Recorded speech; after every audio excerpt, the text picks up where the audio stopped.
Road show है, जो सारे स्टार प्रचारक हैं उनका रोड शो हो रहा है। लेकिन जब कभी हम प्राइम मिनिस्टर मोदी के रोड शो की बात करते हैं तो उस रोड शो में एक अलग नजारा आपको दिखता है, जैसे लगता है कि एक खिलता हुआ भारत आपको दिख रहा हो।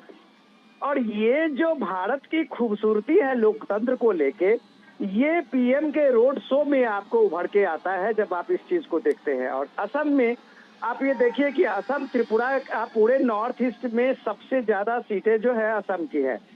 और असम के सीट से ही आप कह सकते हैं कि आज से नहीं, लंबे दौर से असम का जो टेम्पो होता था इलेक्शन के समय में, वही पूरे नॉर्थ ईस्ट में एक तरह से माहौल बनाता था। वही एक तरह से पूरे नॉर्थ ईस्ट के माहौल में असम का जो ये था वोटिंग का ट्रेंड होता था, उसी की तरफ से वो बात बनती थी।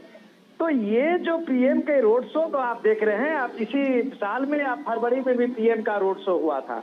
तो असम में जाने वाले, फ्रीक्वेंटली जाने वाले, मुझे लगता है कि देश के पहला प्राइम मिनिस्टर होंगे जो कम से कम 70 बार से ज्यादा असम का दौरा किया है पीएम मोदी ने इस 10 सालों में। पूरे अगर नॉर्थ ईस्ट की बात करूं तो ये पीएम मोदी देश के पहले प्रधानमंत्री होंगे जो 62 बार से ज्यादा दौरा किया है। और जब ये प्राइम मिनिस्टर कभी 5 साल में 8 साल, आपको याद कीजिए, मैं जस्ट एक एग्जाम्पल देता हूँ, असम से ही रिप्रेजेंट करते थे मनमोहन सिंह, डॉक्टर मनमोहन सिंह राज्यसभा से असम से ही आते थे।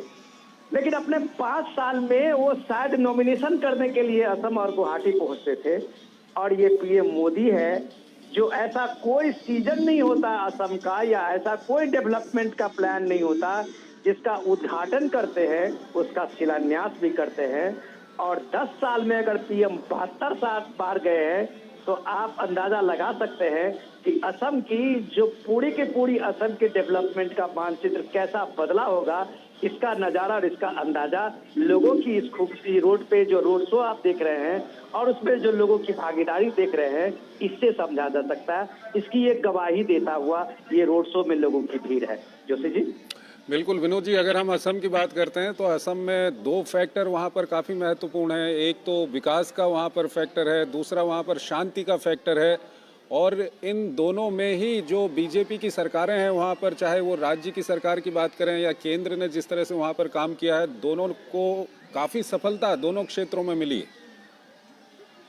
ये नैरेटिव अपनी जगह पे है। लोग जाए इस ग्रुप में, अभी पिछले 1 महीने से जब से इलेक्शन का बिगुल बजा है और लोगों को आप देख रहे हैं कि नैरेटिव का अपना अपना अंदाज है। लोग, डेमोक्रेसी है, लोगों को हर सत्ता के में आने के लिए हर पार्टी की अपनी ललक होती है।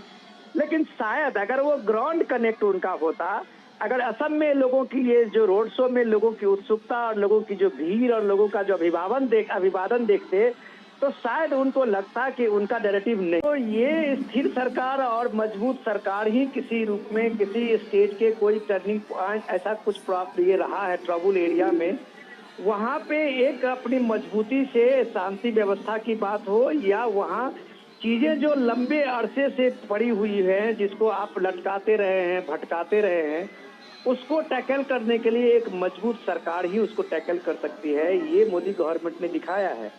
आपको याद होगा कि एनआरसी के लिए सुप्रीम कोर्ट ने कितने बरसों बरस का वो पेंडिंग रहा है जी। अब आप सोचिए कि राजीव गांधी ने पहला एकॉर्ड किया था जब स्टूडेंट, असम गण परिषद के स्टूडेंट विंग के साथ में, जो बांग्लादेशी माइग्रेंट और इलीगल माइग्रेंट का ये मुद्दा था। शायद हम लोग उस समय स्टूडेंट ही रहे होंगे जिस दौर की ये बात है। लेकिन असम की प्रॉब्लम कभी खत्म नहीं हुई। एक तरफ ये प्रॉब्लम इलीगल माइग्रेशन की प्रॉब्लम थी, बांग्लादेश की घुसपैठ की प्रॉब्लम थी। दूसरी तरफ आप देखिए कि उधर जो है उग्रवाद संगठन जो है वो एक अलग तरह से असम पूरे देश को चैलेंज देता रहा था।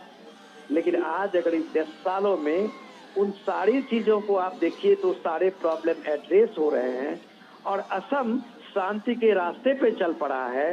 हेमंत बिस्वा शर्मा को आप देखिए कि उन सारे इलाकों में एक फर्म डिसीजन लेके, और वो जो सारी सरकार जो इम्प्लीमेंट करा रहा है, चाहे वो सुप्रीम कोर्ट के ये उसमें एनआरसी का ये रहा हो, या अभी सीए का जो मामला आया है उसका इशू हो, हर इशू में जो वहाँ लोकल नैरेटिव था उसको कम से कम जमीन पे खत्म उतारने का जो सबसे इम्पोर्टेंट काम किया है वहाँ का चीफ मिनिस्टर हेमंत बिस्वा शर्मा है।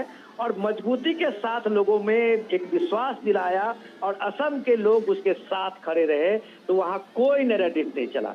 आपको याद होगा AIDF का, अब जो बदरुद्दीन तैयब साहब का जो की पार्टी है, वो इसी मुद्दे को लेके इलीगल माइग्रेशन का जो है उसको उसने ब्लफ बना दिया और उसको लेके वो अपनी तरह से एक पार्टी खड़ा कर ली। कांग्रेस पार्टी ने उनके साथ समझौता कर लिया, कांग्रेस पार्टी का वो एलाइज बन गए और वो आप देखिए आज वो कांग्रेस पार्टी के एलाइज में नहीं है, लेकिन बदरुद्दीन को आप देखिए कि वो वहां पे कम से कम 10-15 सीटें जीतने के स्थिति में पहुंच गए, वो लोकसभा में सांसद बनने की स्थिति में पहुंच गए। तो ये स्थिति जो आप एक पॉलिटिकल नैरेटिव दिया था, उस नैरेटिव का नतीजा था।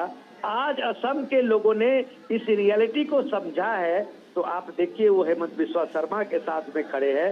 ये सिर्फ असम, सिर्फ वहाँ पे हिंदू ही नहीं, मुस्लिम जो असमिया मुस्लिम हैं वो भी हिंदू उसके सपोर्ट में हेमंत शर्मा बिस्वा शर्मा के साथ में खड़े हैं, क्योंकि उनको लगता है कि कई इलाके ऐसे असम के ऐसे हैं जिसकी पूरी डेमोग्राफी बदल गई है, और अगर ये डेमोग्राफी बदल गई है तो असमीज कल्चर का क्या होगा, ये सवाल वहाँ के जितना हिंदुओं का है उतना ही मुसलमानों का है।